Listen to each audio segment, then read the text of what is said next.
guys, I'm back for part 2 of the Law of Love. So here we go.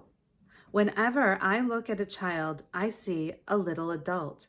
Mighty oaks from acorns grow. There's no impulse to talk down to children once you realize they are souls returned from an older time and place.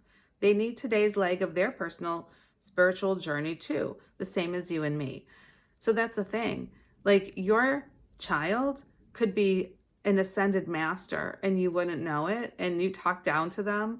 Or your child could be like, it could have been like a reincarnation of Mother Teresa or Gandhi or something, and you talk bad to them? Really? First of all, no one should talk bad to any kid, but the Law of Love does give us opportunity after opportunity after opportunity to get it right. And that's why reincarnation, it's one reason reincarnation exists. So everything you've muddled up in a past life, you can come back and, well, you have to pay your debts for it, sadly, for many, myself included, over the eons. And you've all lived many lifetimes. Some people think, oh, 6 or 7. No, you guys, there's hundreds and thousands. You might remember 6 or 7 of them, but that doesn't mean that others don't exist, okay? Okay. We blame our problems on the Kalnaranjan, also known as Satan or the devil or evil forces, whatever you will, though they are hired by God to help people learn, which of course is our own base nature. To put it another way, the Kal is our indulgence run free. It is perhaps more honest to look at Kalnaranjan, the king of the negative world, as something of our own creation, which has no life or energy except what we give him. So I was in a dream experience, and I'm not even kidding.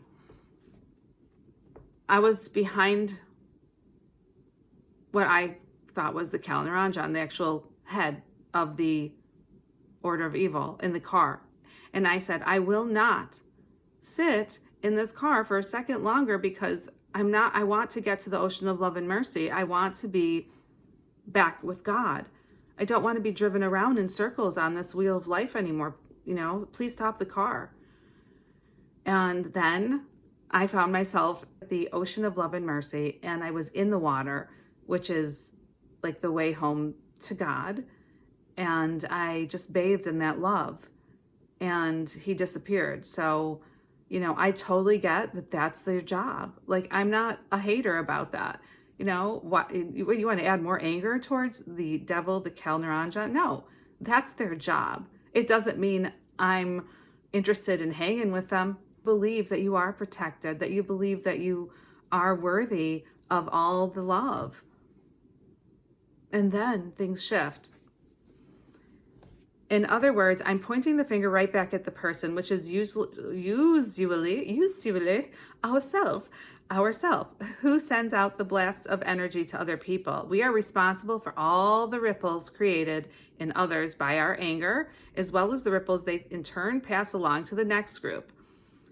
The higher you go as an initiate in Ek or Eckankar, the greater your responsibility becomes. The law of love becomes very exacting.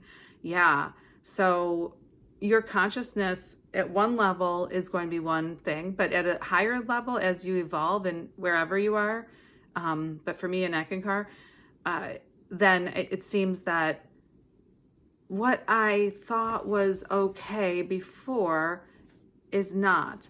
And it usually was about what I deserved, not others, because I usually would go out of my way. But now I realize that sometimes that's not okay either, to go out of your way for others. You have to be discerning in whatever your issue is, right? It's good to be loving and neutrally warm with others and warm with those close to you. But you don't have to be a doormat, and you don't have to be someone's servant because you made a commitment with them, whatever, you know, that's ridiculous. Okay. So it's your responsibility is the bottom line. And once you pass these tests and remove yourself from toxic situations, then what happens? Up level in certain ways, and things will change and shift, and you'll feel better. The law of love. This is the law of spirit, the light and sound of God. You can bring it into your own life, and when you do, there will be no one who can take it from you or tell you this or that way is right for you. You are going to know for yourself from direct experience with the light and sound of God. So yeah, it's really real. That's all I have to say. I mean, I could tell stories here. It's already probably told too much, but the first night I became an Eckist, I asked for God to help me. And I was reconnected with what is called the light and sound. And in my dream visual, I was lucid, I heard a word that now I understand what it means. It actually meant it was me being reconnected with the sound current, and I heard things, and it's just the beautiful melodies and the beautiful sounds of God's voice, and the light is really real, okay? And you can reconnect with it by opening yourself to love. And, you know, yeah, that's all I'll say there. You find that spiritual ecstasy does not touch all, but those whom it does touch feel love drenching all consciousness, overwhelming all being. Love is God, and love is an act of God. Oh my God, I just remembered my dream. I have to pause now and write it down. I'm going to end right now. I love you guys. I will send you, I'll do videos from under a palm tree somewhere and share something of interest. I wish you all the very best and so much love, you guys.